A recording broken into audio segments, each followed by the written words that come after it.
Press के दौरान बीच में ना बजे तो अच्छा है।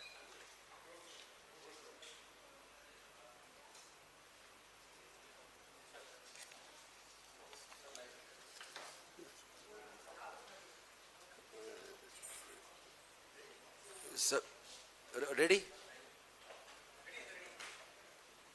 हाँ, नमस्कार सभी पत्रकार बंधुओं का आज की इस प्रेस वार्ता में स्वागत है।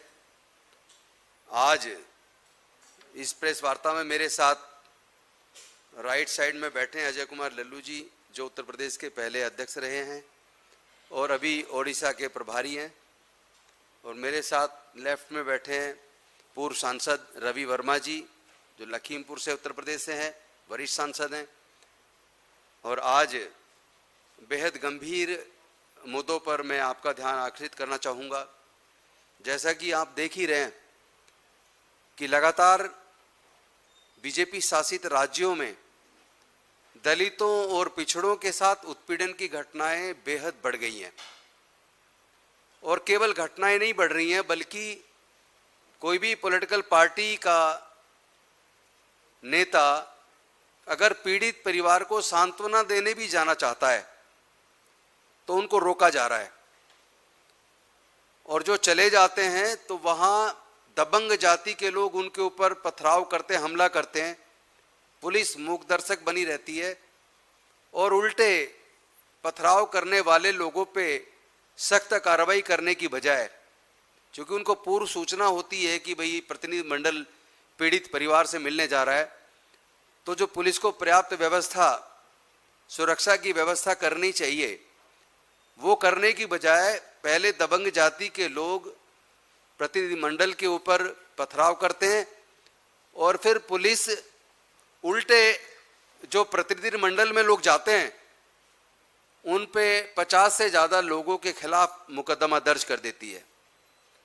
तो ये दमनकारी जो नीति अंग्रेजों ने अपनाई थी, आज आजाद भारत में सत्ता ऐसे मनोवादी लोगों के हाथ में है जो लगातार दमनकारी नीति दलितों के, पिछड़ों के, माइनॉरिटीज के, गरीबों के, मजदूरों के, किसानों के खिलाफ भी इस्तेमाल नहीं कर रहे हैं दमन का, बल्कि इसके साथ साथ जितने विपक्ष की पार्टियां हैं, विपक्ष के नेता हैं, उनके खिलाफ भी वो दमन की कार्रवाई कर रहे हैं। और मजे की बात तो ये है कि जो पुलिस अधिकारी, जो आईपीएस ऑफिसर्स हैं या जो डीएम हैं, आईएएस ऑफिसर्स हैं, जो एक यूपीएससी का एग्जाम पास करके जाते हैं, जिनको पावर संविधान ने दी है, वो संविधान द्वारा दी गई पावर का इस्तेमाल सत्ता के इशारे पर विपक्ष को कुचलने के लिए, दलितों पिछड़ों को कुचलने के लिए, मजदूरों और किसानों को कुचलने के लिए कर रही है।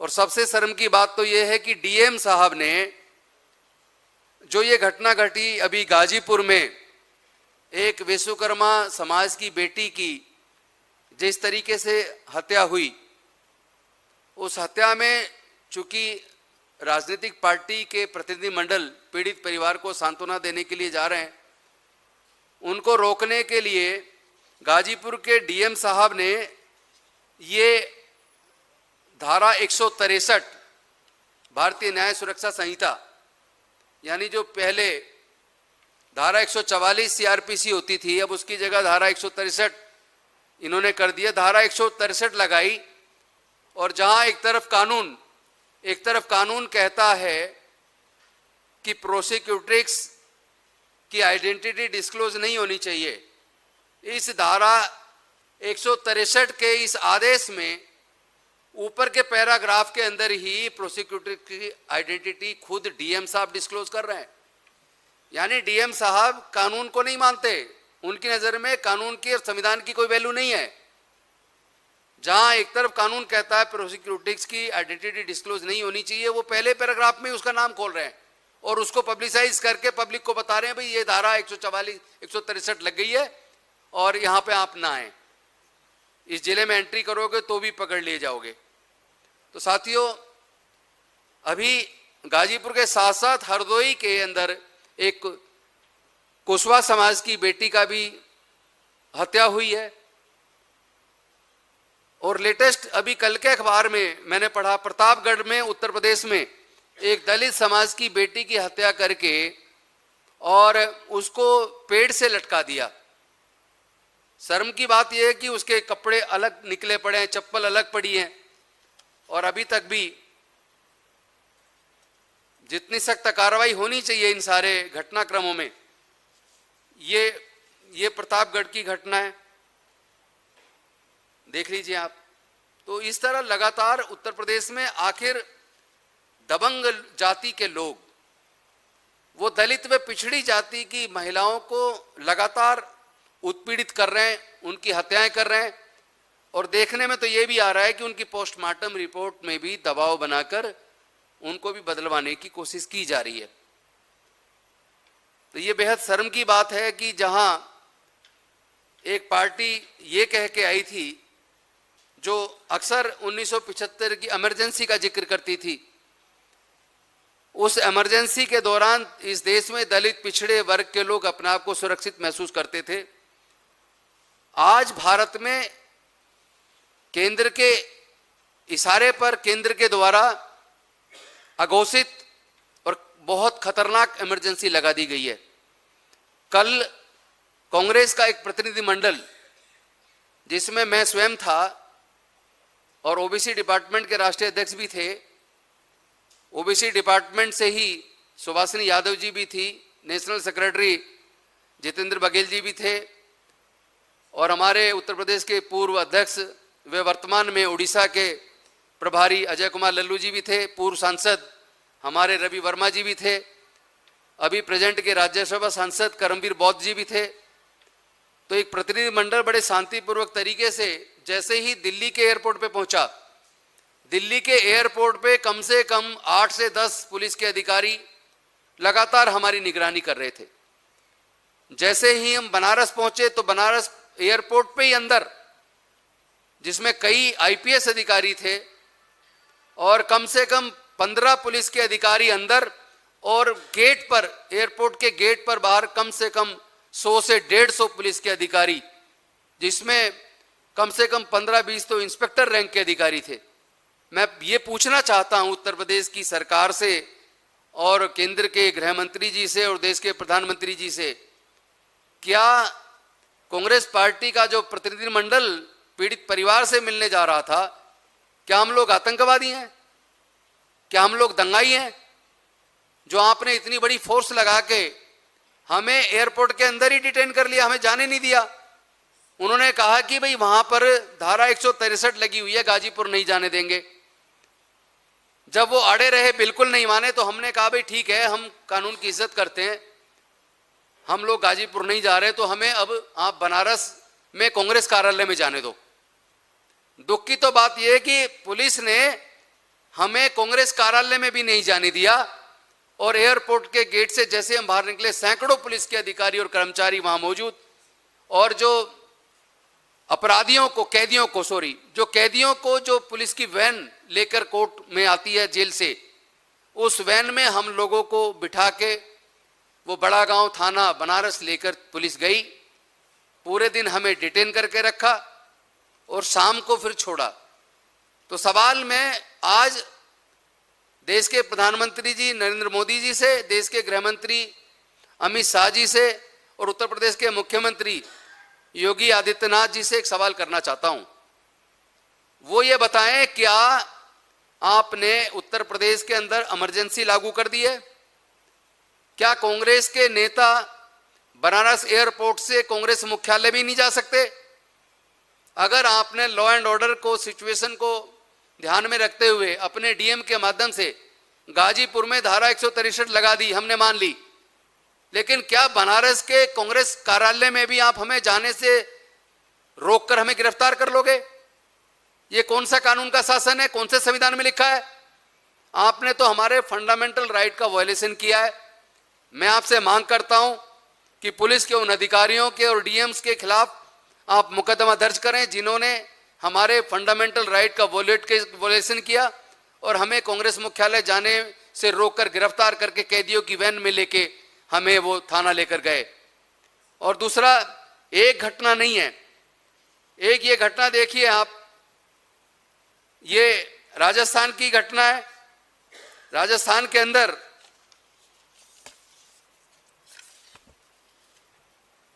ये राजस्थान की घटना है जिसके अंदर एक 16 साल के बच्चे को थाना चौपासी, जिला खैरतल, तिजारा, भिवाड़ी, वहां से बच्चे को घर से उठाकर पुलिस लेके गई और ले जाने के बाद उसको इतनी बुरी तरह मारा, उसके पैर तोड़ दिए गए, उसको जो बताया गया कि उसको पानी में डुबोया गया जिससे उसके फेफड़ों में पानी चला गया और उसके बाद पुलिस ने उसको वेंटिलेटर पे भर्ती कर दिया। जब बच्चे को उसके माँ बाप के सामने पुलिस लेके गई, वो एकदम स्वस्थ था और उसके बाद ऐसा क्या हो गया कि वो बच्चा वेंटिलेटर पे। ये मध्य प्रदेश, राजस्थान, उत्तर प्रदेश, महाराष्ट्र, बिहार, ये 5 वो राज्य हैं जहां दलित उत्पीड़न के टोटल जितने जुल्म है उसका 76% केवल इन 5 राज्यों में। और दुख की बात तो यह है कि ये मध्य प्रदेश की घटना एक दिव्यांग, ये घटना अभी की है, लेटेस्ट घटना 22 अप्रैल की। ये दिव्यांग, इसकी शादी थी और घोड़ी पर ये बारात निकाल रहा था। इसको घोड़ी से खींच के बहुत बुरी तरह मारा गया कि ये दलित होकर घोड़ी पे बारात कैसे निकालेगा। ये भी बीजेपी शासित राज्य मध्य प्रदेश। तो आखिर जुल्म की कोई सीमा है या नहीं है? भारतीय जनता पार्टी क्या इस बात का जवाब देगी? वो स्वीकार करेगी कि वो दलितों से नफरत करती है, वो पिछड़ों से नफरत करती है, वो डॉक्टर बाबा साहेब अंबेडकर जी से नफरत करती है, वो भारत के संविधान से नफरत करती है, क्योंकि मनुस्मृति के अंदर महिला को पुरुष की संपत्ति बताया है और अछूतों और शूद्रों को उन्होंने मानवता के अधिकार से वंचित रखा है, शिक्षा से, संपत्ति से, व्यापार से वंचित रखा है। तो क्या इसी वजह से आप घोड़ी पर बारात निकालने पे भी हमला करोगे? इसी वजह से आप घड़ा छू लेने पे हत्या कर दोगे? इसी वजह से आप मुछ रखने पे हत्या कर दोगे? इसी वजह से किसी भी दलित पिछड़ी महिला को, क्योंकि इस बात का भी तो डाटा सामने आना चाहिए कि इन बीजेपी शासित राज्यों में क्या दबंग जाति की महिलाओं के साथ भी बलात्कार की, हत्या की घटनाएं कहीं सामने आ रही हैं? हो सकता है मैं गलत हूं, कोई कह सकता है तुम अनुसूचित जाति विभाग के चेयरमैन हो तो केवल अनुसूचित जाति और पिछड़े वर्ग के मुद्दे उठाते हो। तो उत्तर प्रदेश की सरकार, राजस्थान की सरकार, मध्य प्रदेश की सरकार डाटा रिलीज कर दे कि क्या जिस तरीके से दलित पिछड़ी महिलाओं के साथ, उनके साथ बलात्कार और उनकी हत्याओं की घटना लगातार बढ़ी है बीजेपी शासित राज्यों में, क्या उस तरह की घटना उन दबंग जातियों के साथ होती है? नहीं होती। नहीं होती तो क्यों नहीं होती? आप क्या देश में मनुस्मृति का शासन लाना चाहते हैं? दोबारा से वही राजतंत्र लाना चाहते हैं जहां सामंतवादी लोग कभी भी दलित पिछड़े की महिलाओं को उठा के ले जाते थे, उनके साथ बलात्कार करते थे, विरोध करने पे उनकी बस्तियां जला देते थे? तो ये जवाब योगी जी को भी देना पड़ेगा, ये भजनलाल जी को भी देना पड़ेगा, ये देश के गृह मंत्री जी को भी देना पड़ेगा, देश के प्रधानमंत्री को भी देना पड़ेगा। मुझे पता है, लेकिन वो जवाब नहीं देंगे क्योंकि 24 घंटे, सातों दिन, सालों साल 2014 से जब से उनकी सरकार आई है वो केवल चुनाव में व्यस्त हैं।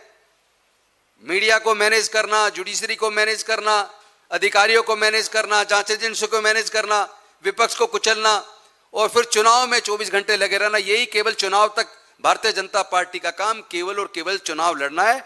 इस देश के दलितों को, इस देश के पिछड़ों को, इस देश की महिलाओं को, इस देश की बेटियों को, इस देश के किसानों को, इस देश के मजदूरों को, उनको बिल्कुल भी न्याय की उम्मीद मुझे उनसे नहीं है। एक के बाद एक लगातार घटनाएं बढ़ रही हैं और कई घटनाएं मेरे सामने आई हैं जिसके ऊपर मैं मध्य प्रदेश की, जिसके ऊपर अलग से मैं जल्दी पीसी करूंगा। वहां एक बेटी के साथ बलात्कार किया और बलात्कार करके उसकी हत्या कर दी और जब उसके घर वालों ने मुकदमा दर्ज कराया, वो गवाही देने कोर्ट गए तो गवाहों की हत्या कर दी। 3 हत्या एक ही परिवार की कर दी। मतलब मुकदमा बनाओगे अगर दबंगों के खिलाफ तो दबंग लोग गवाहों की हत्या कर देंगे। जैसा मैंने अभी पिछले दिनों बताया, राजस्थान की अजमेर की घटना, उस बेटी का बलात्कार कई लोगों ने किया और जब उसने मुकदमा दर्ज कराया, कोर्ट में उसका बयान दर्ज हुआ, बयान दर्ज होने के बाद भी एक को गिरफ्तार किया। बाकी लोगों ने उस लड़की को, जिस दिन उसका बयान होना था, कोर्ट में दर्ज होना था, उससे एक दिन पहले दबाव बनाया कि भाई तुम अपना बयान बदल दो। उसने मना किया तो उसके ऊपर हमला कर दिया, उसके चाचा को, उसके पिताजी को, उसकी चाची को कुल्हाड़ियों से हाथ पैर काट दिए गए पिछले दिन। और जिस दिन मैंने पीसी की उस पर अगले दिन फिर 2 मुलजिमों को गिरफ्तार किया, अपराधियों को। तो ये दबंग लोग आखिर ऐसा क्यों कर रहे हैं, किसकी सह पे कर रहे हैं? कौन है जो उनको संरक्षण दे रहा है? क्यों उनके इतने हौसले बुलंद हो गए, उनकी हिम्मत इतनी क्यों बुलंद हो गई है कि पहले वो बलात्कार करेंगे, परिवार के लोग मुकदमा दर्ज कराएंगे तो फिर उन पर दबाव डालोगे समझौते के लिए, नहीं मानेंगे तो फिर आप गवाहों को मार दोगे। तो क्या कानून का राज बीजेपी के सरकारों में है या नहीं है? बीजेपी की सरकारें और बीजेपी के नेता देश के संविधान को और कानून को मानते हैं या नहीं मानते? या इनके मुख्यमंत्री, इनकी सरकारें अपने आप को कानून से भी ऊपर मानती हैं? इस बात का जवाब मैं उनसे चाहता हूं। अब मैं चाहूंगा कि अजय कुमार लल्लू जी हमारे साथी हैं, कल भी साथ थे प्रतिनिधिमंडल में, वो भी आपको ब्रीफ करेंगे संक्षिप्त में। उसके बाद हमारे पूर्व सांसद रवि वर्मा जी, वो भी आपको ब्रीफ करेंगे।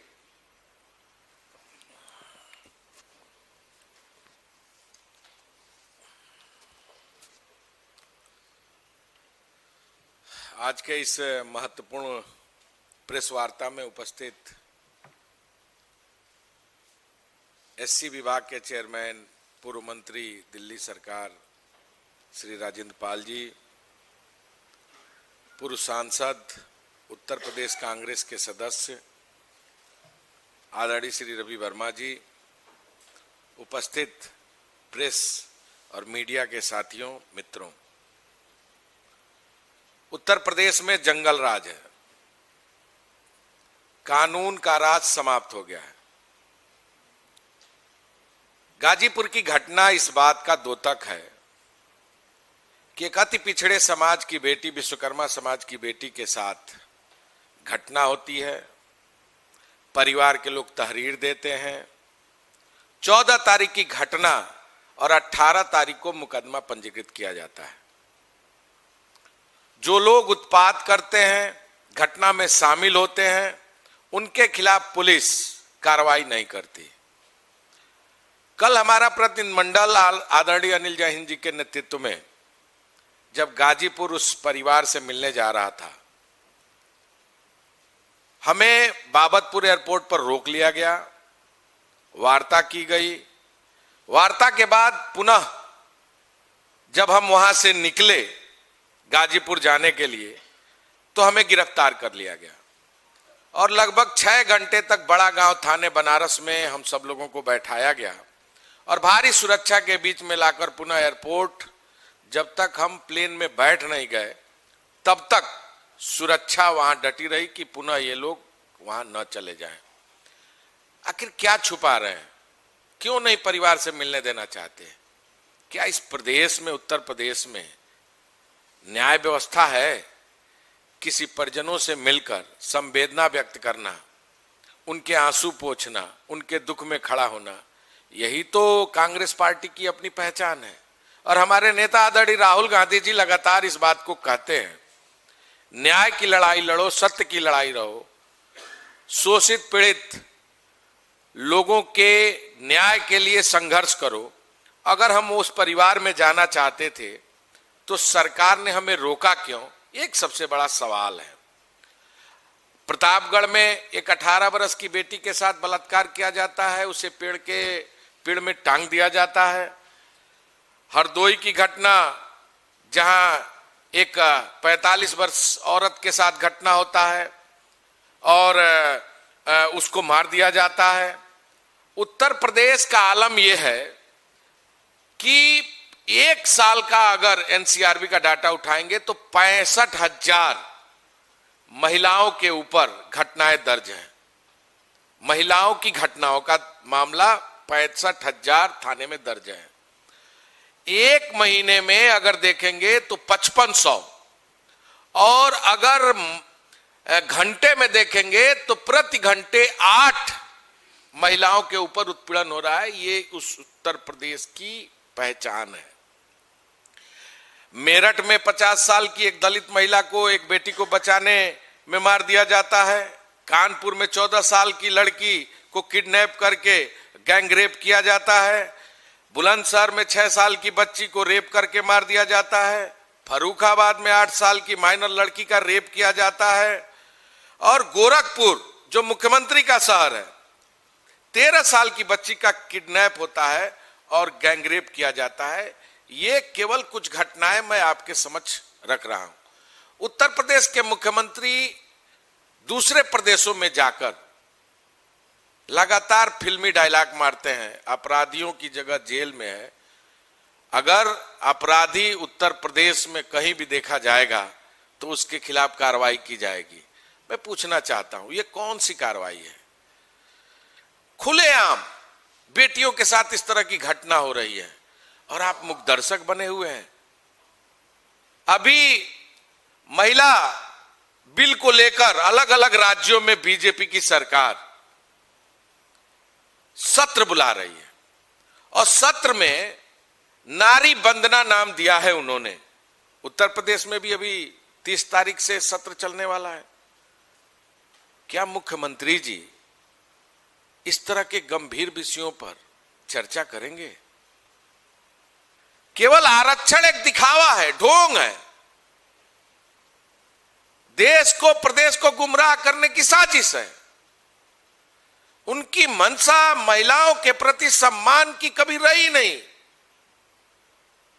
देश के प्रधानमंत्री जी आज बनारस में हैं, वहां से माननीय सांसद भी हैं, महिलाओं का एक बड़ा सम्मेलन भी कर रहे हैं। क्या उस गाजीपुर के पीड़ित परिजनों से मिलने का काम करेंगे? उनके आंसू पोंछेंगे? उनके परिवार को न्याय दिलाने की बात करेंगे? मैं समझता हूं कि केवल इवेंट मैनेजमेंट और पीआर के भरोसे ये पूरा देश और खासकर उत्तर प्रदेश, जहां जंगल राज है, कानून का राज समाप्त हो गया है, अपराधी खुलेआम अपराध को अंजाम दे रहे हैं और उत्तर प्रदेश की सरकार केवल फिल्मी डायलॉग मारने में व्यस्त है। निश्चित तौर से पीड़ित उस बेटी, उस परिवार को न्याय दिलाने के लिए कांग्रेस पार्टी सड़क से लेकर सदन तक संघर्ष करेगी और उत्तर प्रदेश के मुख्यमंत्री योगी आदित्यनाथ को तो जवाब देना पड़ेगा। साथियों, एक बात और मैं आपको आश्चर्य करने वाली बताता हूं कि जो अभी महिला आरक्षण पर उस दिन हमने प्रेस कॉन्फ्रेंस की थी और उसमें हरदोई की घटना और गाजीपुर की घटना का जिक्र किया था, तो उन दो बेटियों के हत्या से संबंधित मुद्दे पर प्रेस कॉन्फ्रेंस करते हुए गाजीपुर की घटना के बाद जब मैंने हरदोई की घटना का जिक्र किया तो मेरे मुंह से स्लिप ऑफ टंग से हरदोई की जगह हाथरस निकल गया। तो लखनऊ से फोन गया एसएसपी को और एसएसपी ने आधी रात को 1:30 बजे मेरे खिलाफ तुरंत मुकदमा दर्ज कर दिया और कहा कि हाथरस में तो ऐसी कोई घटना ही नहीं हुई है। अब सवाल यह है कि स्लिप ऑफ टंग से हरदोई की जगह हाथरस निकल जाएगा तो क्या मुकदमा दर्ज कर लोगे? क्या यह झूठ है कि हरदोई में घटना घटी? क्या यह झूठ है कि कुशवाहा समाज की बेटी की हत्या हरदोई में हुई? इतनी तत्परता आपने मेरे खिलाफ हरदोई की जगह हाथरस बोलने पे मुकदमा दर्ज करने में दिखाई। अगर इतनी तत्परता उत्तर प्रदेश की सरकार और पुलिस अपराधियों को पकड़ने में और अपराध को रोकने में तत्परता दिखाए तो मैं समझता हूं उत्तर प्रदेश, जिस प्रदेश से मैं आता हूं, उस प्रदेश की जितनी बेइज्जती पूरी दुनिया में हो रही है, क्योंकि दलित उत्पीड़न के मामले में भी और अदरवाइज भी अपराध के मामले में उत्तर प्रदेश पूरे देश में सबसे ऊपर है। इससे मेरे प्रदेश की छवि खराब हो रही है, मुझे भी शर्म आती है, लेकिन उत्तर प्रदेश की शासन को, पुलिस को शर्म नहीं आती। ये तत्परता दलितों, पिछड़ों के खिलाफ दिखाना बंद कीजिए। आप अपराधियों के खिलाफ तत्परता दिखाइए, अपराध रोकने में तत्परता दिखाइए। अब मैं निवेदन करूंगा हमारे साथी पूर्व सांसद आदरणीय रवि वर्मा जी से कि वो आपको ब्रीफ करेंगे, चूंकि कल प्रतिनिधिमंडल में वो भी मौजूद थे। धन्यवाद। सम्मानित पूर्व मंत्री भाई राजेंद्र गौतम जी, सम्मानित हमारे पूर्व अध्यक्ष उत्तर प्रदेश कांग्रेस कमेटी और वर्तमान में उड़ीसा के प्रभारी अजय कुमार लल्लू जी और सम्मानित साथियों, आज मैं आपके बीच में आया हूं। कल हम लोग गाजीपुर जाने के लिए यहाँ से निकले थे और जो कुछ भी राजेंद्र गौतम जी ने बताया है, अजय लल्लू जी ने बताया है, उसके साथ में संबद्ध करते हुए मैं आपको ये अवगत कराना चाहता हूँ कि जब अधिकारियों ने हम लोगों को डिटेन किया एयरपोर्ट पर, तो हम लोगों ने उनसे पूछा आखिर कारण क्या है, कौन सी बात है कि आप लोगों ने हम लोगों को, जो कि जाने माने लोग हैं, उनको रोकने का काम क्या है, क्या दिक्कत हो रही है आप लोगों को। आपका काम तो अपराधियों को बंद करना है, आपका काम तो जस्टिस को फैसिलिटेट करना है, तो आप वो काम नहीं कर पा रहे हो। वो क्या चीज़ है जो आप लोगों को पंगु बना रही है? जो शक्तियां आपको मिली हुई हैं, उन शक्तियों का इस्तेमाल करने से आपको रोक रही है, वो क्या चीज़ है? और क्यों ऐसी घटनाएं घट रही हैं जिसके कारण उत्तर प्रदेश का चेहरा काला हो रहा है? जब हम लोग वहाँ गए तो हमको तथ्य संज्ञान में लाए गए कि आज तक न तो मुख्यमंत्री खुद, न उनका कोई प्रतिनिधि उस परिवार से मिलने पहुंचा है, आज तक नहीं पहुंचा। लेकिन गांव के ही कुछ दबंग लोग, जो प्रभावशाली लोग हैं और राजनीतिक रूप से उनसे जुड़े हुए लोग हैं, उनके इशारे पर सारी परिस्थितियों का मैनिपुलेशन किया जा रहा है। ये बड़ी दुर्भाग्यपूर्ण स्थिति है। जिस राज्य में मुद्दे को न्याय मिलना संभव ना हो, गवाह की सुरक्षा संभव ना हो, वहां तो प्रेसिडेंट रूल लग जाना चाहिए। ऐसा होता रहा है हमेशा आज तक, लेकिन इन चीज़ों पर कोई गौर नहीं कर रहा है। मैंने वहाँ उल्लेख भी किया कि मैं लखीमपुर खीरी से आता हूँ। लखीमपुर खीरी में भी कुछ दिन पहले बॉर्डर एरिया में, नेपाल की सीमा पर, जहाँ पर हमारे ट्राइबल लोग रहते हैं, वहाँ पर नन्ही नन्ही बच्चियों के साथ चाइल्ड अब्यूज़ हुआ। और करने वाला कौन था? उन्हीं का शिक्षक। भोली भाली बच्चियाँ थीं, उन्हें कुछ पता भी नहीं था क्या हो रहा है। जब उनको एक महिला शिक्षक ने बताया कि गुड टच क्या होता है और बैड टच क्या होता है, तब लड़कियों ने इस बात को बताया कि नहीं, ये तो हरकतें हमारे साथ में रोज हो रही हैं। और जब ये बातें माता पिता को पता लगी, उन्होंने कंप्लेंट की, किसी ने नहीं सुनी। जब उन्होंने मोर्चा खोल दिया, तब बहुत मुश्किल से जाकर के पॉस्को की एफआईआर हुई। उस शिक्षक का एसडीआई, जो ब्लॉक स्तरीय अधिकारी, इन तथ्यों से परिचित था। उसका हेडमास्टर जो था, वहां का प्रिंसिपल, वो इन तथ्यों से परिचित था, लेकिन सब दबा रहे थे। और आज 1.5 महीने से ऊपर हो गया है, मुलजिम गिरफ्तार नहीं हुआ है। और सबसे महत्वपूर्ण बात यह है कि इस दरमियान वहां पर उत्तर प्रदेश के स्वनामधन्य मुख्यमंत्री जी वहां दौरा करके भी आ चुके हैं। सारे अधिकारी, सारी टीमें वहां मौजूद रही हैं। कप्तान भी महिला थी और डीएम भी महिला थी, 2 बार वहां गई, लेकिन आज तक उन बच्चियों को इंसाफ नहीं मिल पाया। सामान्य साथियों, मैं आपको अवगत कराना चाहता हूं कि मैं संसद में भी इस बात का उल्लेख कर चुका हूं। 2019-20 में थॉमसन राइटर्स फाउंडेशन इंग्लैंड में है, उसने इस बात की उद्घोषणा की थी कि भारतवर्ष महिलाओं के लिए धरती पर सबसे ज्यादा असुरक्षित देश है। 2020 की बात है ये। और जब इस बात का उल्लेख हम लोगों ने संसद में किया, और कई सांसदों ने और भी अपना उसमें उल्लेख प्रकट किया, तो स्पीकर ने सीधे सीधे कहा कि हम इस रिपोर्ट को मान्यता नहीं देते। सरकार उस पर कुछ नहीं बोली। सवाल यह है कि पूरी दुनिया में जो भारत का चेहरा काला हो रहा है, भारतीयों को एक अमानवीय व्यक्ति के तौर पर प्रस्तुत किया जा रहा है, क्या वो झूठ है या वो सच है? और अगर वो सच है तो वो संसद में चर्चा का विषय कब बनेगा?